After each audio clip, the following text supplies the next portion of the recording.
Good evening, everyone. I just wanted to jump on here and just do a little update on some more information that's starting to come out on at the same time as this solar eclipse that's going to go across the United States of what NASA is up to. Um, they apparently are going to fire off 3 rockets towards the eclipse and the Earth and the Moon's shadow, and they're saying it's to test the temperatures and stuff like that of whenever the sun is blocked. But what I found very interesting is that of what they're calling this, they're calling it a serpent deity uh, project. And so I started going into their NASA's website and looking up some stuff to get some more information on this.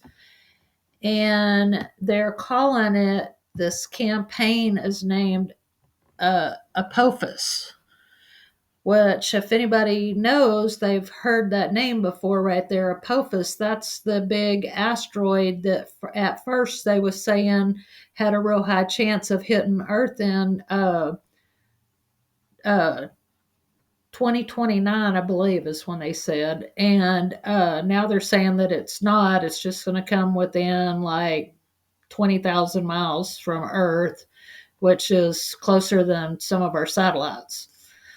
And but anyway, and they're saying it, they're naming it this after the cosmic world serpent from the ancient Egyptian cosmetology, okay, or cosmology. Okay, that's kind of a big red flag here, considering the X that's going across the United States is going across what they call in Illinois Little Egypt. And now they have this program saying that they're going to be testing the atmosphere for different changes during the solar eclipse, which is another thing we'll probably see is the 3 rockets flying up around that solar eclipse. Uh, it says the serpent, which it's talking about this Egyptian god thing, pursues the sun god Ra and very often nearly consumes the sun disk, resulting in an eclipse. This second round of Apophis launches are scheduled for the total eclipse on April 8th, 2024 from Virginia, this island in Virginia. So, in a saying, the first payload will launch approximately 35 minutes before the peak of the eclipse, the second peak, and then the third 35 minutes past the peak. All right. Then you go over here, they give us a little bit more information. I mean, they've got a lot of articles on their website about all of this. Um, this right here kind of goes in a little bit more to why they're doing it.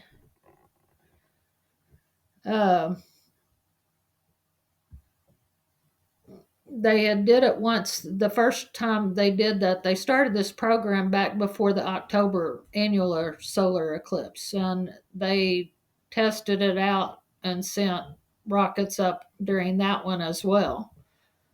But we kind of missed all of that during that eclipse. But it's a lot of people was sharing this information, so I decided to go look it all up and see if it was legit, because there's so many conspiracy theories out there too. But I just think it's kind of ironic how they named it that, considering this asteroid. Let me close this. Okay, this asteroid that they've got going on here. I'll close some of these little ads out because it's probably going to jump on it now. All right. Didn't mean to open an ad. I was trying to calm it down here. This god of darkness asteroid Apophis is set for a historic Earth flyby, which is the same program that NASA is naming this rocket program. But then there's this here too, and they say that this Apophis is like huge, like the size of a mountain. It's supposed to be like really, really, really, really big.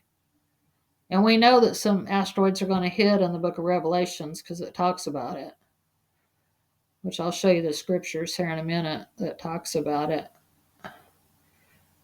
But there's been a lot of information on Apophis in the news the last couple of years, especially a couple of years ago when they thought that it could possibly collide with Earth.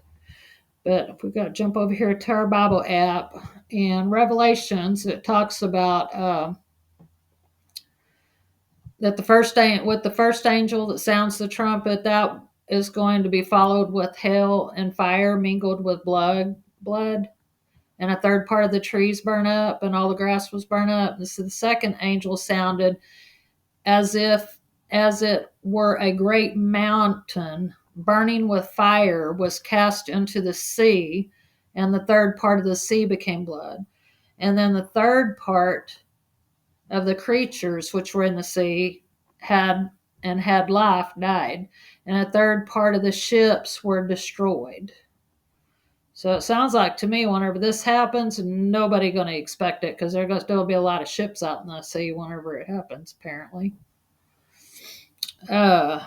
It says when the third angel sounds, it says there fell a great star from heaven, burning as if it were a lamp, and it fell upon a third part of the rivers and upon the fountains of waters. So it's going to fall in the rivers where the land is at. This one here, this one will fall in the sea after the hail and fire comes on the first one. So.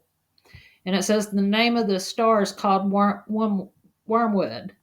And a third part of the waters became wormwood, and many men died of the waters because they were made bitter.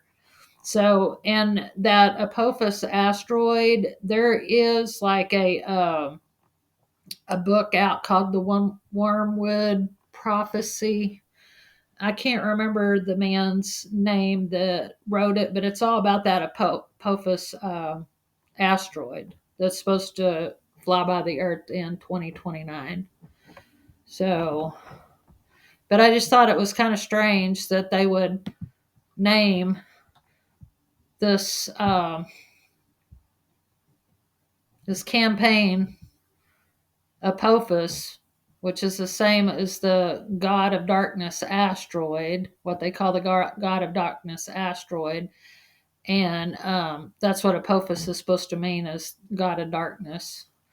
And it says the serpent pursues the sun god Ra, and ever so often nearly consumes the disk, resulting in an eclipse. And it's an Egyptian stuff, pagan religion in the Egyptian. And little Egypt is right there in the crosshairs of the two total solar eclipses, the one in 2017 and the one that's coming up in a little over a week. So I thought that was kind of wild. And then there was one other thing that I wanted to bring up too. But I seen this on another TikTok video that was talking about this. It's talking about the moon is rusting, is why they're saying it. And researchers wanted to know why. This is on the NASA website as well. And plus, it's on a lot of other science channels and stuff, that you can pull this up. It says, while our moon is airless, researchers indicate the presence of hematite, a form of rust that normally requires oxygen and water. And that's what scientists are puzzled. That's why they're puzzled, because there's not supposed to be any oxygen or water on the moon, but they're finding a present of this. It says Mars has long been known for its rust in Mars. Iron on its surface combined with water and oxygen from the ancient past. We give the red planet, and it gives the red planet its hue. But they were recently surprised to find evidence that our airless moon has rust on it as well. So, and if you look up this word right here, hematite, if you look at this, that is a Greek word for blood. Okay, and we got this on the moon.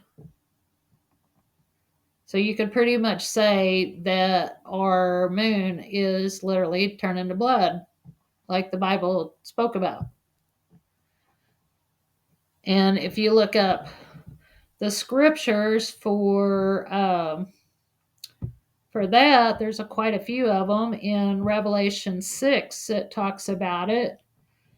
And hang on, let me find it. 6 and 12 says, "And behold, when he had opened the sixth seal, and lo, there was a great earthquake, and the sun became black as sackcloth of hair, and the moon became as blood." So, of course, it could be talking about a lunar eclipse as well, but and the blackest sackcloth of hair covering the sun or something, blocking the sun, be a solar eclipse too as well.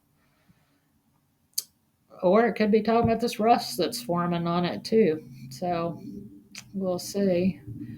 All right. And then the next scripture reference is in Joel 3 or 2 and 31.